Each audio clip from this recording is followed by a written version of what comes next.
The shelter was closing in 10 minutes when a U.S. Marine stopped in front of a cage labeled in red, "Aggressive. Do not approach." Inside, a powerful German shepherd growled, teeth flashing under the dim light. "That one's dangerous," the staff warned. "He's being put down tomorrow." But the Marine didn't move. He reached into his pocket, pulled out a $1 bill and said quietly, "I'll take him." Everyone froze. "For $1. Sir, he could kill you." The Marine smiled faintly. "Or he could save me." 3 months later, that same dangerous dog would do something no one could believe. Something that proved heroes don't always wear uniforms. Some just wear fur and scars. The shelter smelled of disinfectant and despair, a place where second chances were rare. Sergeant Ryan Cooper, a recently retired U.S. Marine, walked through the narrow aisles, his boots echoing softly. He wasn't looking for a dog, not really. He was searching for something he couldn't name. That's when he saw him, a massive, scarred German shepherd with sharp, pained eyes. The tag on his cage read one word in bold red letters: "Aggressive." Beneath it, a handwritten note: "Do not approach. Euthanization scheduled tomorrow." Ryan crouched, meeting the dog's gaze. For a brief second, the animal went still. No growling, no barking, just quiet recognition. "You've seen things too, haven't you?" Ryan whispered. A staff worker shook her head. "He's hopeless. We've tried everything." Ryan stood tall. "I'll take him." The woman blinked. "Sir, he's not for sale." Ryan pulled a crumpled dollar bill from his wallet and placed it on the counter. "He is now." Everyone in the shelter stared as the Marine signed the papers. They didn't understand why he'd risk it, but Ryan did. Sometimes broken souls recognize each other, and one chance is enough to change everything. The first night was chaos. When Ryan opened the kennel door, the dog lunged, teeth bared, growling so deep it rattled the air. Ryan didn't flinch. He'd faced worse in combat zones. "Easy, boy," he said calmly, holding his ground. The shepherd's tag read "Shadow." Fitting, Ryan thought. Both carried darkness they couldn't escape.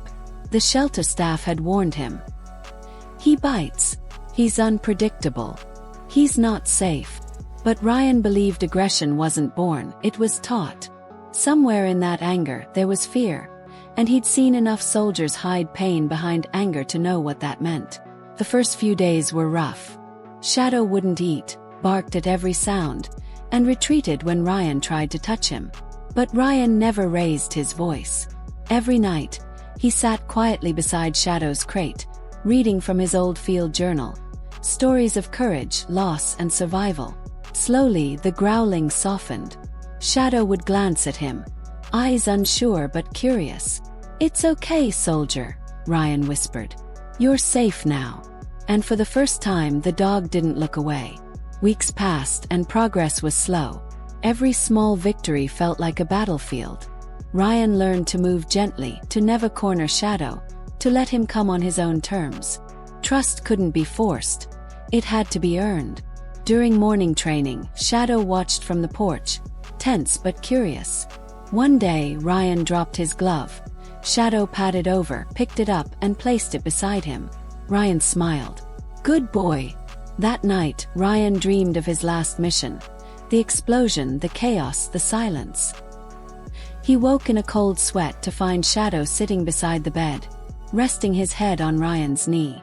"You've got ghosts too, huh?" he whispered. From that day on, something changed. The distance faded. Shadow followed him, sat at his feet, and wagged his tail for the first time. Two wounded warriors. One man, one dog. Fighting their way back to trust, finding healing in each other's scars.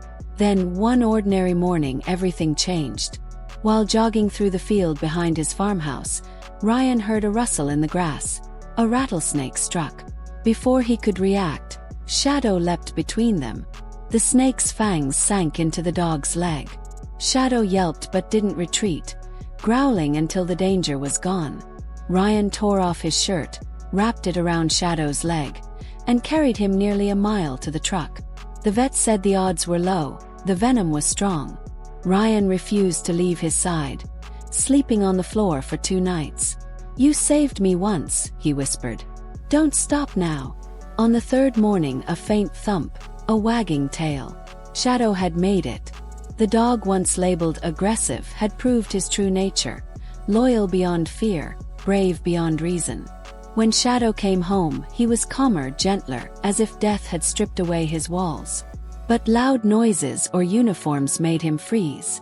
Curious, Ryan requested the shelter's records. What he found left him speechless. Shadow wasn't just any stray. He was a retired military K-9, discharged after his handler was killed in action. The trauma had left him unstable, fearful, and alone. Ryan's eyes filled. "You're one of us," he whispered. Everything made sense, the discipline, the haunted eyes. Kneeling beside him, Ryan placed a hand on his head. "You didn't fail, soldier. You just needed someone to bring you home." Shadow licked his hand gently. No growl, no fear. 3 months after the day Ryan bought him for $1, they stood in the yard watching the sunset paint the sky amber. Shadow lay beside him, head resting on Ryan's boot. Calm, loyal, unrecognizable from the snarling dog he once was. That evening, Ryan opened a letter from the shelter. "We heard what you did. No one thought that dog could be saved." Ryan smiled faintly, looking down at Shadow. "You didn't need saving," he said softly. "You just needed someone to believe." As the wind rustled the grass, Shadow pressed his head gently against Ryan's leg. In that quiet moment, the Marine realized something powerful. Sometimes the ones we save end up saving us.